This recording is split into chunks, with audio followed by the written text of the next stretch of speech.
What if being consistent was a default state and being lazy actually took effort and time?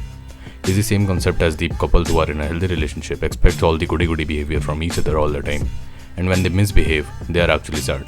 But whereas the couples who are in a toxic relationship, let's say the boyfriend is toxic, if he is toxic all the time, the girlfriend expects him to be toxic all the time, right? And is sad always, right? But let's say one good day, he opens the door for her. She's like, the happiness of your life depends upon the quality of your thoughts. Marcus Aurelius. So, if being consistent in our work gives us happiness, and also our thoughts gives us the happiness, then it means that the two inputs, which is like the consistency and our thoughts, equals the same output, which is happiness. So if two inputs gives us the same output, then it's called a mathematics term called collision of a function. Okay, you can ignore that line. But what I'm saying is, if our work depends upon our quality of the thoughts, then managing our thoughts can actually help us getting consistent in our work, right? If you still underestimate the quality of your thoughts, then let me tell you one story. Today at the gym, I hit legs. And after coming home, I forgot to stretch. And just recently, like 15 minutes ago, I got a muscle strain. And I was like, I just want to walk again. I cannot do this anymore. I'll stretch every time. So when I was in pain due to the muscle strain, my priority was like, I just want to walk properly. So our circumstances also determine our thoughts. And our thoughts determines our circumstances. If in the gym my thoughts told me to stretch, then I wouldn't have that circumstance of getting a muscle strain. If I didn't have the muscle strain, I would not be thinking that I just want to walk properly this time, right? So you can see how everything is correlated to your thoughts. So if you want to be consistent in your life about work, if you are being inconsistent and if you are procrastinating all the time, then managing your thoughts can really help you. And how do you actually manage your thoughts? Well, you should be conscious about your thoughts. Every time you're thinking about something, you should be conscious that what you are thinking about. For example, before sleeping, I get thoughts of my ex, right? And every time I remind myself that I do not have to think about her. I'm conscious about that. And I'm reminding myself that I do not have to think about her. I have to think about something good. I have to think about something better. And I'm like, no, I shouldn't think about her.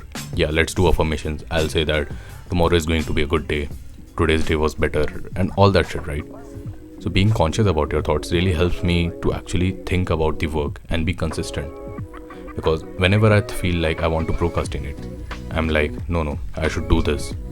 I'm getting the feeling to procrastinate and this is bad. I'm again going to procrastinate, and after that, the time is going to pass anyway, so I have to do something productive to pass it. Because I'll feel happy after I do that, right? So my all thinking process is very conscious of my current state. It's not like I'm thinking something else and doing something else. And to achieve this, you really need to have a clarity of mind.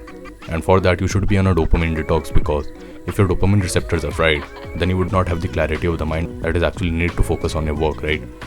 So I'm going to tell you some steps, but I know that those steps will offend you because this is not some quick fix, right? This is something that you have to be consistent about.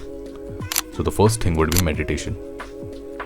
I know that you have heard it a lot, that meditation helps you to clear your mind, and you are not being consistent about it. I want to tell you that you got to find a way to be consistent in meditation. Like, do this be like, just try to make a ladder of it, like 3 minutes a day, then 3 minutes 30 seconds, then 4 minutes, and so on. And you will actually enjoy, because you are actually making progress in that stuff, right? You are actually increasing your time for how long you can meditate. So that will help you.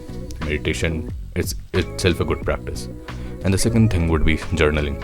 So just write your thoughts about. If you're sad, then grab a notebook and actually write that I'm feeling sad, and this is the reason that I'm feeling sad.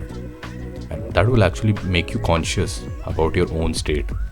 And this is all related to Stoic philosophy and being stoic as a man. And you should be. I'm still in the way to find the stoic lesson of my own. But I'm not that stoic after all. I mess up all the time, right? But the thing is, I'm actually making progress than my previous version. Like my previous version, whenever he got the thought to watch porn, no second thoughts, just on the bed, naked. That's what he does.